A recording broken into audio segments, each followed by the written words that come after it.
Bonjour à tous. Dans cette vidéo, nous allons nous intéresser à la méthode des moindres carrés et on va l'adapter aux données binées. Ce qu'on avait fait pour la méthode de maximum de vraisemblance, donc ça va ressembler énormément à cette petite vidéo que je vous ai faite il n'y a pas si longtemps. Et on va reprendre les petits points importants et on va voir qu'on peut simplifier les choses lorsqu'on s'intéresse au qui 2. Donc, on va partir d'exactement ce qu'on avait écrit la dernière fois. On va imaginer qu'on a n mesures x1, xn, correspondant à n variables aléatoires x1, xn, qui sont identiques, indépendantes et identiquement donc distribuées selon une fonction f de xθ. Et si n est grand, bah, ce qu'on va faire, c'est qu'on va construire un histogramme en remplissant donc des bins avec les valeurs des xi qu'on a observées. Donc, on va passer de n mesures continues à k valeurs entières.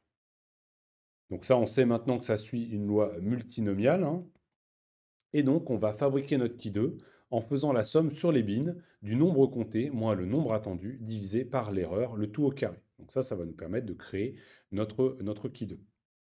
Alors, on va l'écrire d'une façon un peu différente, mais vous allez voir, c'est très simple.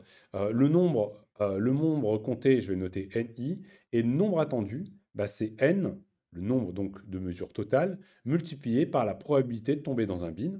Voilà, ça c'est ce qu'on attend dans chacun des bins, divisé par sigma i, donc l'incertitude que l'on a, et puis au carré. Alors le PI, la probabilité, ça va être l'intégrale du bin BI-1 à BI de la fonction de densité de probabilité f de xθ dx. C'est la probabilité de tomber dans le bin I. Alors une fois qu'on a ça, on a créé notre qui 2, on peut faire à peu près tout ce qu'on veut, mais on peut encore simplifier les choses. Pourquoi? Parce qu'en fait, là, on a une loi multinomiale, et donc le sigma i attendu, eh ben, il va être calculable exactement comme le sigma pardon, d'une loi binomiale. Alors pourquoi? Pour vous expliquer, pour calculer ça, c'est très simple. Vous imaginez que vous avez finalement, pour chacun des bins, vous pouvez créer une loi binomiale avec la probabilité de tomber dans le bin, ou la probabilité de ne pas tomber dans le bin, c'est-à-dire tomber dans tous les autres bins. Et donc, eh ben, le sigma va s'écrire comme racine de n, la probabilité de tomber dans le bin, facteur de 1 moins la probabilité de tomber dans le bin. En fait, ça, c'est la probabilité de ne pas tomber dans le bin.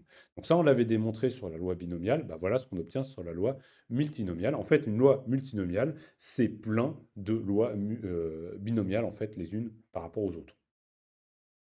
Donc une fois qu'on a ça, on peut déjà simplifier les choses, hein. Et en plus, ce qu'on va souvent faire, c'est qu'on va faire beaucoup de bins. Alors si on a beaucoup de données, on peut faire beaucoup de bins. Et donc les probabilités PI de tomber dans un bin I, eh ben, va devenir petite, très petite. Et donc le 1 moins PI, bah, ça va tendre vers 1, hein, ce terme-là va tendre vers 1, on va le négliger. Et donc le sigma I, on va l'approximer par racine de n PI de θ. Voilà comment on peut calculer notre sigma I. Et si on fait ça, euh, on peut, euh, on peut bah, remplacer notre sigma i, mais on peut aller encore un peu plus loin. Euh, si on a donc assez de statistiques, c'est important, parce que si on n'a pas assez de statistiques, on ne peut pas faire ça. Mais on peut dire que sigma i, c'est donc à peu près égal à n pi θ, mais on sait que l'espérance de ni, bah, c'est justement n pi de θ. Donc ce qu'on peut faire, c'est remplacer bah, directement n pi par racine de ni, par la mesure qu'on a faite.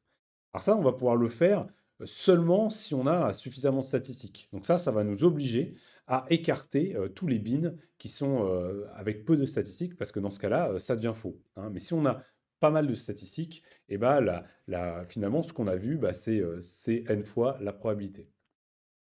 Donc ça, c'est une façon de simplifier encore les choses. Et notre qui 2, donc on va pouvoir le calculer comme i égale 1 i égale 1 à k, donc la somme sur les bins, de ni moins n pi sur ni, le tout au carré. Et ça, donc, je le redis, ce sera valable si les bins sont remplis. Et donc, on va être obligé d'écarter tous les bins avec peu de statistiques. Ou alors, on ne peut pas faire cette simplification. Voilà. Alors, si je passe à la suite, on peut faire une dernière simplification qui, elle, va être assez raisonnable la plupart du temps. Si on veut calculer la probabilité PI de θ, la probabilité de tomber dans un bin, on doit intégrer donc du début du bin jusqu'à la fin du bin la fonction de densité de probabilité.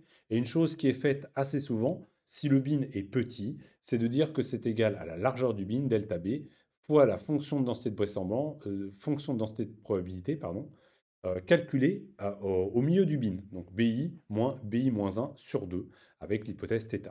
La valeur au centre du bin, ça nous permet de calculer ça plus facilement et ça nous permet de calculer un qui2 approximé, certes, hein, mais très efficace pour faire des calculs et du traitement de données. Donc voilà une façon de traiter les données binées lorsque l'on en a avec la méthode, la technique des moindres carrés.